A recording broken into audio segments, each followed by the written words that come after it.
ഉപ്പും മുളകിലൂടെ വന്ന് കുട്ടൻപിള്ളയായി പ്രിയങ്കരനായി മാറിയ KPC രാജേന്ദ്രൻ ഓർമ്മയായി. അമച്വർ നാടകങ്ങളിലൂടെ തുടങ്ങിയ രാജേന്ദ്രൻ സിനിമയിലും എൻട്രി നടത്തിയിരുന്നു. കരിയർ ബ്രേക്ക് കൊടുത്തത് ഉപ്പും മുളകിലെ പടവലം കുട്ടൻപിള്ള എന്ന കഥാപാത്രമായിരുന്നു. 50 വർഷമായി നാടകരംഗത്ത് തുടർന്ന രാജേന്ദ്രൻ ഉപ്പും മുളകിലേക്ക് എത്തിയതോടെയാണ് കരിയർ ബ്രേക്ക് നൽകിയത്.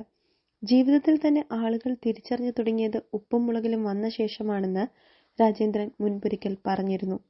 പടവലം കുട്ടൻപിള്ള എന്ന കഥാപാത്രം ചെറിയ കുട്ടികളുടെ മനസ്സിൽ പോലും രജിസ്റ്ററായ ഒരു മുഖമാണ്. ഉപ്പും മുളകിൽ നിഷ അവതരിപ്പിച്ച നീലുവിന്റെ അച്ഛനായിട്ടാണ് രാജേന്ദ്രൻ എത്തുന്നത്. നാടകങ്ങളിൽ അന്നൊന്നും കിട്ടാത്ത റീച്ചായിരുന്നു രാജേന്ദ്രന് ഉപ്പും മുളകും എന്ന സീരിയൽ സമ്മാനിച്ചത്. വർഷങ്ങളായി സ്വീകരണ മുറിയിൽ നിറഞ്ഞു നിന്ന കുട്ടൻപിള്ള എന്ന രാജേന്ദ്രൻ ഓർമ്മയാകുമ്പോൾ പ്രേക്ഷകർക്കും അത് താങ്ങാനാവാത്ത ഒരു സങ്കടകരമായ വാർത്ത തന്നെയാണ്.